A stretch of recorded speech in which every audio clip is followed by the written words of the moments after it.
Hello there. So anyway, I decided to make a video of something that would be comparable to crack addiction. So if you know me, I am very addicted to action games, and I must say, the longer you stay with it, the more you crave to hit sick moves on your enemies. I would make some categories for those, just to be clear. There are games like God of War and Devil May Cry that focus entirely on being stylish, or maybe not God of War, but like, you know, Devil May Cry, Bayonetta, something like that. And there are games that want you to be efficient with killing your enemies. And yeah, maybe it's more of God of War. Please don't make fun of me, Terraria, like I don't have an addiction. And probably a Soulsborne series of games, like the niche title nobody heard about, Dark Souls or Elden Ring. But what I'm trying to say, there's a point with them that you are more of doing exploration and getting prepared to the fights, at the same time learning what to do to win over the bosses. So yeah, and there's a Shadow of War which mixes both tropes together, getting you something similar to gaming nerd. Disclaimer, it's not my favorite game, okay? I did the joke firstly on the Warband video, okay, that this is my favorite game. Yes, okay. I hate it, I love it, and maybe I will do a video about this. But Payday 2 is not the topic of today's video. So, yeah. Anyway, it's pretty close, but it's more like 9 out of 10, not 10 out of 10. So, yeah, it's close, but we are not there.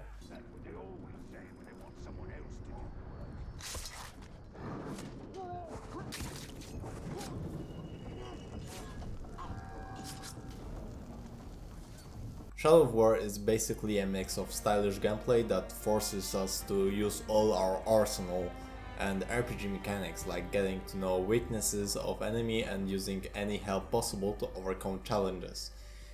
Yes, you are overpowered badass, but so are enemies you fight with, which can kill you in couple of hits.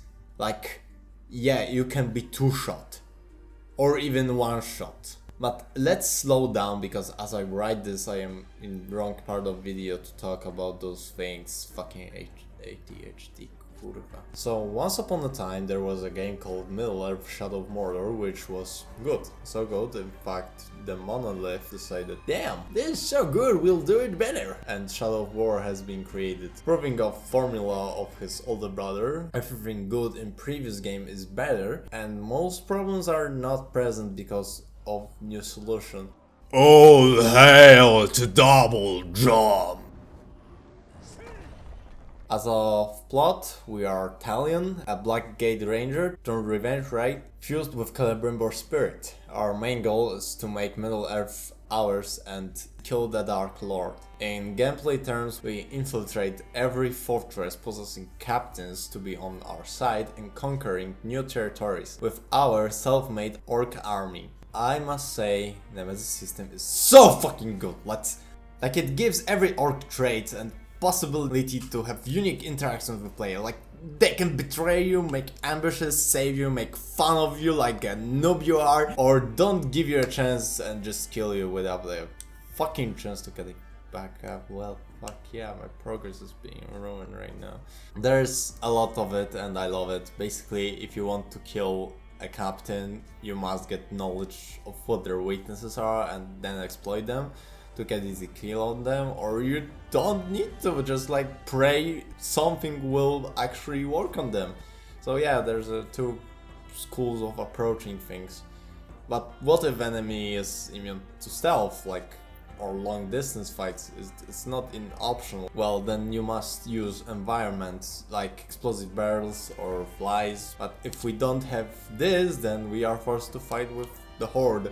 So yeah, like, I'm trying to tell you that this game is pretty hard on its own. Like, you are able to fight off hundreds of thousands of orcs by yourself, and I might say I have a skill issue because I can't do this probably, but most of the time you are forced to like scatter around and look for what you need to use, like those earlier mentioned barrels, or I don't know, like beasts. Okay, now we can get to important things where every captain can be immune to melee techniques or can be triggered by them. Okay, this is actually continuation of what I was talking about, why the Nemesis system is so fucking cool. Your main focus are 2 meters. Might will give you ability to do special moves that will help you manage groups of enemies or do huge damage to specific target. Explosive arrows are weak, they will probably not do serious damage, but getting upgrade with, for example, poison allows you to shoot in group of orcs with a captain and deal huge chunk of damage. Elven Light is the same story, but it's better to give you breather and build up combo. The same can be said for Ice Storm, which is also very good with building up combo. The Might is the most important bar for you to do any kind of special attacks, so you must keep up in fight for it to fill up. More important is combo meter, for me at least. Getting higher combo allows for higher damage and ignoring mechanics of certain orcs. Literally, you can destroy shields and one-shot kill berserks if you raise above specific number. I am not aware what kind of number, I don't think the internet also knows. This also helps dealing with captains much easier, but maintaining high combo requires skill, or actually not.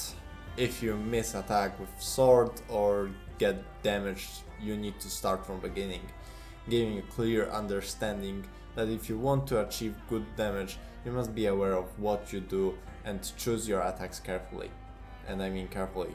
This makes fighting stylish in my opinion. In one moment you use AoE attack to build up combo or just kill off the weaker ones. Use some arrows for more annoying enemies, and after that focus on captain and kill him. And it makes your gameplay varied and for me very stylish. Like for me, I don't know, I heard it's something similar to Batman Arkham series, but I am not familiar with that one. I'm sorry, I'm fake gamer, yeah, I know. Even though I think it's a very creative way of dealing with enemies, it is not Devil May Cry, but it's unique on its own way. But there is third meter that I didn't talk about.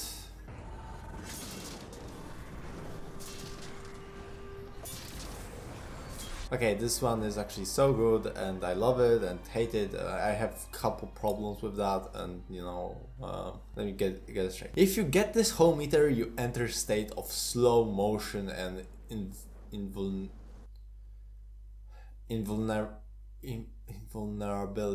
At the same time giving you unlimited might regen and dash, and at the same time building your combo meter. This obviously is fucking situational powerhouse of a move, which I mind you comes in clutch when you fight and you are surrounded by multiple enemies. You pop that and they don't know what they hit them. This meter is obviously not easy to regen, so you can't just spam it every time like Devil Trigger from Devil May Cry series. I mean, regeneration is comparably slower, but I must say, if Devil Trigger enhances your abilities, giving you more safer way to fight, Elven Rage is like instant win button sometimes. There's no drawback of using it. And yeah, as I mentioned, this makes fights trivial sometimes. Would I say this is bad? No, or at least if you are on higher difficulty. Encounters are hard, truth to be told. A lot of times you fight a boss or even multiple with his minions, and that one opportunity in battle can change everything. If you consider common orcs kill you in 2 hits or less.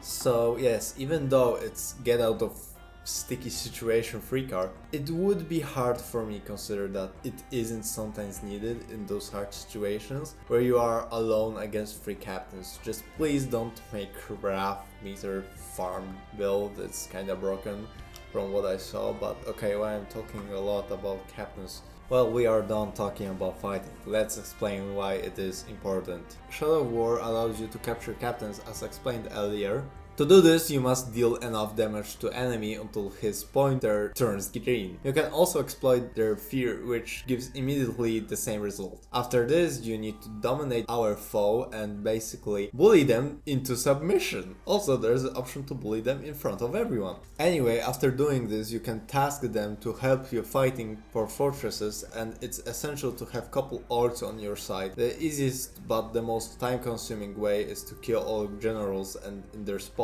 place your orcs. Then when you attack, you have basically easy entry. Only obstacle is killing your war chief. Other way would be getting minimum soldiers and do raid, having moderate challenge on the way when you try to capture the point. Anyway, after successful conquer, you are required to pick new guy to oversee your bastion. This is why you would rather go for more resilient orcs. They can be great help in fights and be great foe for people doing online raids. Being that there are common captains up to legendary ones, you would think that the best option would be to recruit legendary only. Well yes, but then you close yourself on legendary equipment. You see me having this common sword fucked up. Yeah, it's... well, no one will tell you to gear up, but it will come in handy.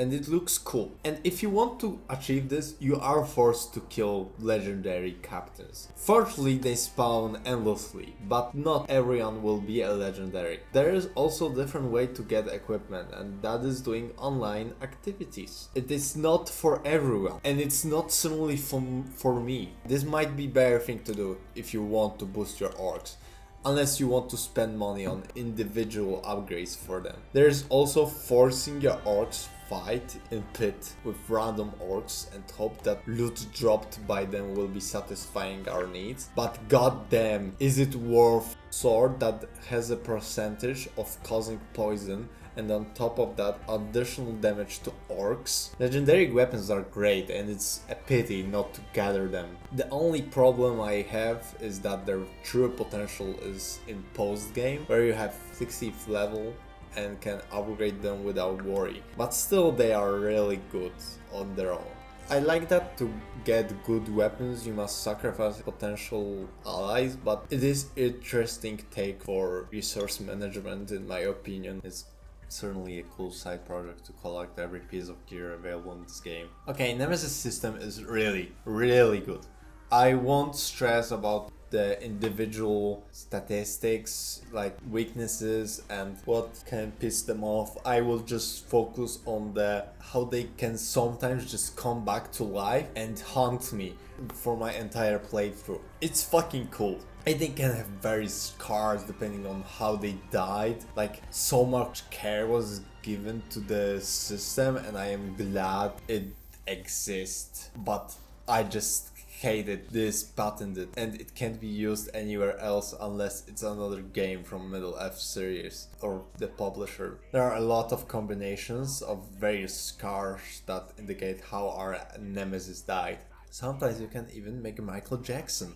I never did that, but like, it is possible. This system is responsible for thousands of interactions, types of captains and previously mentioned situations. You need to play this game to understand what I'm talking about.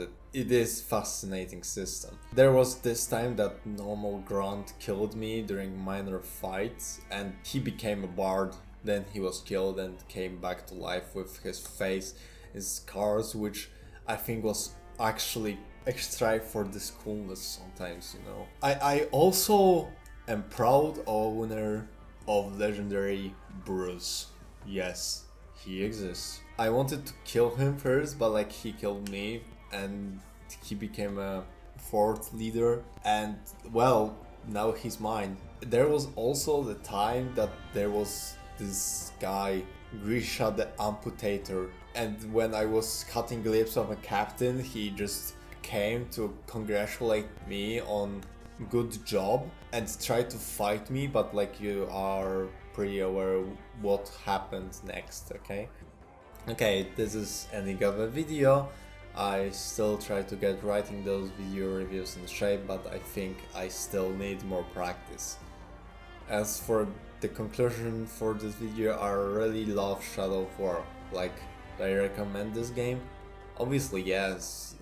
you should try it even more if you played the previous title. It is really good action game, giving you a lot of freedom in what you wanted to do. After 7 years, it's still a really good piece of a game, despite rocky beginning it had. As for me, thank you for sticking to the end of the video. Hope you liked it, and if so, please like and subscribe. This means a lot for me and helps me grow and gives feedback if you liked what I do. If you have good stories about this game, please share it in the comments below. That's it for today, and I hope to see you in the next video. Or this would be the end of this video.